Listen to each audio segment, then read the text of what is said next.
presenta el siguiente espacio de Canarias, nuestra manera de tomar té.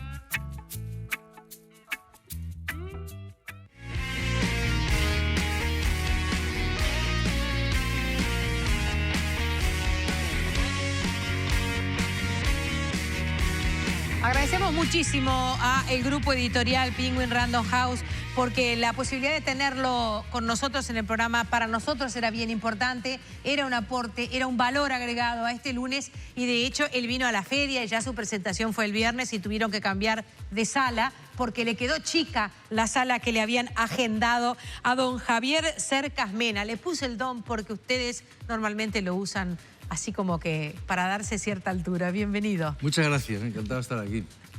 Es un gusto para nosotros recibir a un hombre que nació en Ibahernando, en Cáceres, hace demasiado poco tiempo para nosotros, Gerardo, en el año 62. A pesar de ese pecado de juventud, le damos la bienvenida y le preparamos esta presentación especial. Ibahernando es un antiquísimo pueblo de la comunidad autónoma de Extremadura, en el que, al igual que en otros pueblitos, durante la Guerra Civil Española la gente no se diferenciaba entre republicanos y franquistas, sino entre los que comían y los que no. Allí nació en 1962 Javier Cercas Mena, cuya familia se mudó a Gerona cuando tenía 4 años, aunque siguió visitando su pueblo natal cada verano y es como si nunca se hubiera ido. A los 14 años era un apasionado lector de Jorge Luis Borges, lo que lo impulsó a acercarse al mundo de las letras. Doctorado en Filología Hispánica en la Universidad de Barcelona, trabajó durante un tiempo como docente en Estados Unidos, donde escribió El Móvil, su primera novela. Soldados de Salamina, una historia basada en la Guerra Civil Española publicada en el año 2001, lo convirtió en un escritor conocido mundialmente y le valió elogios de prestigiosos colegas. A partir de allí, su obra fue traducida a más de 30 idiomas y su producción literaria continuó en ascenso.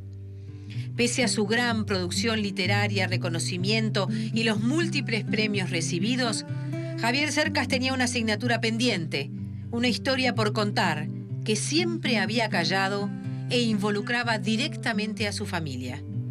Manuel Mena, tío abuelo materno de Javier, se había unido al franquismo a los 17 años en 1936 y murió 2 años después en la batalla del Ebro.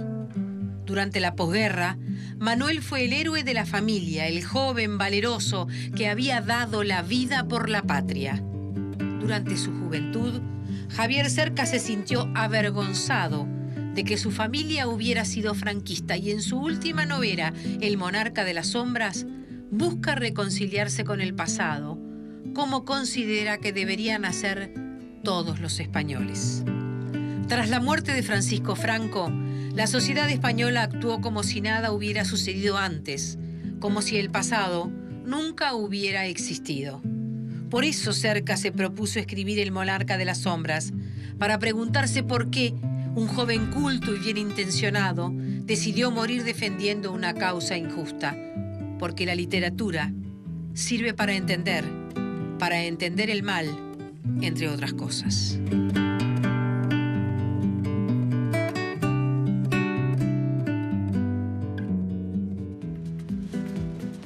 ¿Algo para corregir? Absolutamente nada, me ha parecido magnífico, francamente. Además he visto imágenes que nunca había visto, de mi pueblo, por ejemplo, desde arriba. Es un pueblo minúsculo, insignificante, no hay que ir a hacer turismo allí, pero al lado sí, al lado está Trujillo, del que habéis oído hablar, es una gran ciudad.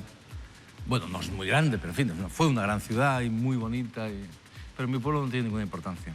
Que no me oigan los de mi pueblo. Salvo para ti y para los demás del lugar. Claro. Yo pienso ir la próxima vez que vaya a España a tu pueblo y preguntar por el Pelaor. Ah, murió. Ah. Murió. Hablaré con su hija. Que ya no vive allí. Se ha desertizado el pueblo. Si tú puedes, nosotros también. Bueno, pues venga, allá vamos. Es parecido a tantos otros pueblos que de la campiña, española que se está Es que lo que ocurrió allí, lo que yo cuento en el libro, es un poco lo que ocurrió en todas partes. No solo lo que ocurrió en toda España durante la guerra, sino lo que ocurre en muchos otros lugares, ¿no? Tolstoy decía, pinta tu aldea y pintarás el mundo. Eso es lo que he intentado yo, a través de un pueblo minúsculo y de una historia minúscula, de una familia minúscula y de un personaje minúsculo como el aparente protagonista de este libro, que es Manuel Mena, un chaval de 17 años que, como habéis contado, se fue a la guerra creyendo que iba a salvar el mundo, ¿verdad? Y se perdió a sí mismo. Pues intento contar algo que nos atañe a todos. Eso es lo que hace la literatura, ¿no? Convertir lo particular en universal, lo que me pasa a mí o lo que te pasa a ti en lo que nos pasa a todos. También es un homenaje indirectamente a tu madre. No, totalmente, totalmente. En el fondo, yo creo que es la verdadera protagonista, porque este libro habla no tanto de la guerra civil como de la herencia de la guerra civil. Diría no tanto de la herencia de la guerra civil como de la herencia de violencia con la cual todos convivimos. ¿Él era el hermano de tu madre? Él era tío de mi madre. Tío. Pero era casi hermano, porque ella vivió con él sus primeros años y fue su primer muerto y para ella era un héroe, como te puedes imaginar, o como os podéis imaginar, ¿no? Con 5 años estalló la guerra, ella tenía 5 años, 7 años cuando este chico murió y para ella era pues, el héroe de la familia, el hombre valiente que había ido a, pues eso, salvar la religión, la familia, la patria, todas estas cosas, ¿no? Sin embargo, un héroe que era para ella, al que su hijo nunca veneró. No, para mí era como algo, el símbolo de lo peor de mi familia, ¿no? Ahí está. Pero no de lo peor solamente por la causa que defendió, sino también, y lo era, es el símbolo de lo peor, porque es la violencia. O sea, la guerra es nuestro peor pasado, nuestra peor herencia. Todos los países cuentan con una herencia de este tipo. Y lo que yo me he preguntado, lo que yo he intentado formular en este libro es ¿qué hacemos con esa herencia? ¿Cómo se vive con eso? ¿La entendemos? ¿No la entendemos? ¿La escondemos? ¿La mostramos? ¿Qué hacemos? Yo en este libro lo que he intentado justamente es eso, averiguar en qué consistía mi herencia, entenderla. Entender no significa justificar, significa exactamente lo contrario. Porque quien entiende su herencia y sabe cuál es, puede manejarla. Si no la entiendes y no la conoces, es ella la que te maneja a ti. Claro. No sabe de dónde viene, no sabe de dónde va. Hay una consigna política acá que dice algo así como que el que no conoce su historia corre el riesgo grave de estar obligado a repetirla. Sin la menor duda es cierto. Eso es una frase de Santayana, de George Santayana, y es completamente cierto, aunque ya que sea casi un cliché, pero es así, es completamente cierto. Cuando tú olvidas el peor pasado, ya estás preparado para repetirlo. La única forma de hacer algo útil, ¿sabéis? Seguro que en Uruguay, porque estos políticos existen, digo políticos porque son, muy frecuentemente lo dicen los políticos, estos políticos que dicen, no, el pasado vamos a dejarlo, abandonemos el pasado, hay que pensar en el presente y en el futuro. Cierto. Quien dice eso, o se engaña o está mintiendo. Porque, en primer lugar, el pasado del que hay memoria y del que hay testigos, el pasado inmediato no es pasado, aún no ha pasado. Ese pasado forma parte del presente. Sin ese pasado, el presente está mutilado y no se entiende. Eso en primer lugar. Y en segundo lugar, porque la única forma de hacer algo útil con el futuro es tener el pasado siempre presente. En cuanto tú olvidas el pasado y sobre todo el peor pasado, como dice la frase de Santayana, ya estás preparado para repetirlo, que por cierto es lo que nos ha ocurrido en Europa, en Occidente, en los últimos años, que hemos repetido muchos de los errores que cometimos en los años 30. ¿Qué está pasando ahora en Cataluña? ¿Cuál de estos errores se está repitiendo? Un error que cometimos en los años 30. Cataluña está partida por la mitad. Esto es muy grave, claro. Así estaba tu pueblo en determinado momento. Sí. Parece increíble que estés presentando este libro y hoy Cataluña esté como esté, o sea, y que a nosotros nos toque conocerte. Como que hay una triangulación que hace que nosotros leamos esto con otros ojos. Porque, mira, unir a las sociedades partidas es muy complicado, se tardan décadas. España tardó más de 40 años en volver a reunirse, volver a ser un solo país, volver a ser, no un solo país, sino una sociedad armónica, ¿verdad? En la que no haya violencia, en la que las distintas ideas y las distintas aspiraciones convivan armoniosamente o más o menos armoniosamente. Eso es una democracia, ¿no? Eso cuesta mucho hacerlo, muchísimo. Ahora, romperlo cuesta muy poco. Y siempre ha sido así. Basta una panda de políticos irresponsables para conseguirlo. Con mucho dinero y con mucho poder, y eso pueden conseguirlo. De hecho, lo consiguen con una enorme facilidad. En los años 30 lo hicieron después de una crisis enorme, y ahora estamos en lo que ocurre en Cataluña, como lo que ha ocurrido en Europa, es decir, el Brexit, el surgimiento de los populismos. Eso se explica por la crisis también. Es decir, después del año 29, una enorme crisis, como ustedes saben, en ese momento, y el resultado fue la Guerra Civil Española y la Guerra Mundial, o sea, más de 50 millones de muertos. En este caso no va a ocurrir eso, pero es un enorme sacudón el que está padeciendo Europa.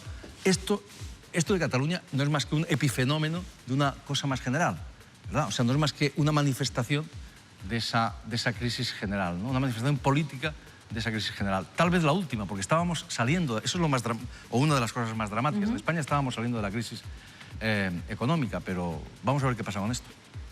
Se habló de golpe de Estado. Para nosotros es una terminología muy fuerte. ¿La suscribes? Sí, ¿saben ustedes por qué es muy fuerte? Porque hay gente que cree, aquí, como en muchos sitios, que los golpes de Estado se dan con violencia. Pero basta leer a Tácito, basta leer a Curcio Malaparte, basta saber un poco de historia para entender que el golpe de Estado ideal es un golpe sin violencia. ¿Saben por qué? Porque no se parece a un golpe de Estado. En Cataluña han sido un montón de... hace poco, cuando ya estaba de viaje, un montón de filósofos del derecho han publicado un manifiesto diciendo que esto era un golpe de Estado. Pero claro, es evidente que es un golpe de Estado. Es decir, el día 6 y 7 de septiembre, en el Parlamento catalán, ustedes saben que Cataluña goza de una amplísima autonomía, la educación es suya en exclusiva, la policía, en fin, muchísimas cosas, goza de amplísima autonomía. El gobierno catalán tiene muchísimo dinero, muchísimo poder, etc. Bien, en el Parlamento de Cataluña se aprobaron 2 leyes que, esto no lo digo yo, lo dicen los propios juristas del Parlamento, derogaron de facto el estatuto, acabaron con el estatuto, violaron la Constitución española y violaron la legalidad internacional. Esto no salió en ningún periódico, por desgracia, pero eso es así. Es decir, se trataba de, lo que hicieron fue cambiar por entero la legislación catalana sin pasar por los procedimientos que la propia legislación indicaba. Eso es un golpe de Estado, como una casa. Entonces, lo que hemos visto después han sido las consecuencias de este golpe de Estado. De este golpe de Estado que quiere culminarse y que probablemente se culmine mañana con una declaración unilateral de independencia, que primero quisieron culminar con un referéndum que no tenía nada de referéndum y luego, como insisto, si no pasa nada, mañana ocurrirá ¿Y por qué tragedia. ¿Por qué decís culmine? Eso te iba a preguntar. Porque culminar con una declaración unilateral de independencia. Pero no culmina nada, es decir, el problema quizás hasta se agrave, o seguramente se agrave. Absolutamente. No, digo, se culmina el intento de golpe de Estado, el intento de subvertir por completo la legalidad democrática sin pasar por los cauces de la propia legalidad. Es un ataque total a la democracia. Eso lo han entendido todos los gobiernos europeos, lo saben muy bien. Y la prueba es que han apoyado al gobierno español. Por desgracia, la opinión pública no se ha enterado mucho. ¿Y saben por qué? Porque un periodista bueno es lo más importante que hay, pero un periodista malo es lo peor que hay. Porque se dedica simplemente a... Javier, lo digo delante de 2 periodistas, me importa mucho decirlo, porque es así. Hay quien dice, no, el periodismo hoy no es necesario. Es más necesario que nunca, porque hay más mentiras que nunca. Pero no, ¿tú por qué decís que no se ha enterado? Porque eso ha circulado no sé si en los medios de Cataluña, que están bastante complicados. Claro, por lo menos acá. Claro, pero creo que no circuló. Resto... No, pero creo, fíjate, sospecho, ¿eh? Sí. Esto es lo que me dijeron, lo que yo he visto en la prensa internacional, en la que no estaba muy bien informada, en la que está bien informada, sí. Es decir, lo que se contó es que el día 1 de octubre hubo un referéndum que fue reprimido de manera brutal, etcétera, etcétera. Bueno, obviamente yo no estoy de acuerdo con esas imágenes, que fueron horripilantes, pero lo que no sabe la gente primero es que muchas de esas imágenes eran falsas. Sí. Como sabemos, anteayer apareció un reportaje en Le Monde que era demoledor. Es decir, gran cantidad de esas imágenes procedían de la represión en Chile, de represiones anteriores, todo mezclado, muchísimas mentiras. Una chica dijo que le habían roto todos los dedos de la mano, esto salió en todo el mundo, propio Guardiola, el gran entrenador del Barça y de ahora de no sé qué, en Inglaterra, eso era mentira, resulta. Esa chica no se rompió ni un solo dedo, tiene un dedo inflamado. ¿Y cómo es? ¿Saben ustedes cuántos hospitalizados hubo ese día? 2. Uno de un ataque de corazón y el otro... Que lo llevó la propia policía, además. Lo atendió primero la policía. Son toneladas de mentiras las que se han contado. Y obviamente yo no estoy de acuerdo con eso. Pero eso tenía un sentido. Es decir, De todas maneras, la decisión de Rajoy, del gobierno de Madrid, de ir de alguna manera... en mayor o menor escala, a violentar a los propios votantes es una decisión muy poco feliz, ¿no? Se hizo de la manera más torpe posible. Claro. Pero primero, es que no eran votantes. O sea, es que eso no era un referéndum. No tenía la más mínima garantía. Votaban en la calle. Algunos votaron 4 veces. Y hay algo más importante, y es que entre las muchas mentiras que se han contado estos días y que los buenos periodistas desmienten y los malos periodistas propagan, es que los catalanes estamos enfrentados a España. Y que Cataluña se quiere separar de España, pero esto es completamente falso. Para empezar, hay una división entre los catalanes. Ayer vimos a más de 300.000 personas, bueno, algunos dicen 1 millón y otros 350.000, me da igual, 400.000, las que sean. Bien. Pero que estaban protestando porque no eran independentistas. Los independentistas nunca tuvieron el 50% de los votos, jamás. Era un 20%, un 15%, que ha aumentado por una serie de circunstancias, la principal la crisis y la increíble irresponsabilidad del gobierno catalán. Pero nunca han tenido una mayoría. Entonces no hay un solo pueblo que se rebela contra el opresor español. ¿Dónde está la opresión? Se llama Javier Cercas, vino a presentar al Monarca de las Sombras, antes nos había seducido con Soldados de Salamina. Y vaya que le interesa perseguir la verdad, porque desenmascaró una figura increíble que vivió durante mucho tiempo, siendo de alguna manera heredero de una gloria que tenía que ver con, bueno, con su circunstancia en campos de concentración, toda una mentira que se creó en torno a un personaje que había tenido una vida que no era. Bueno, eso es mi libro anterior, que es El impostor. Sí, vamos a hacer una pausa y volvemos. Okay. Hablamos con Javier Cercas, que es nuestro invitado. ¿Te hubiera gustado estar ayer en el estrado donde estuvo Vargas Llosa? No, nadie me lo dijo y no sé. No sé si a un escritor le toca eso, pero a Vargas Llosa, en fin, me parece muy bien que lo hiciera, por supuesto, ¿no? O sea, sin embargo, es Vargas Llosa. Sin embargo, no. Sigue siendo Vargas Llosa, ¿no? O sea, sigue siendo un gran escritor. Breve la pausa, volvemos en instantes.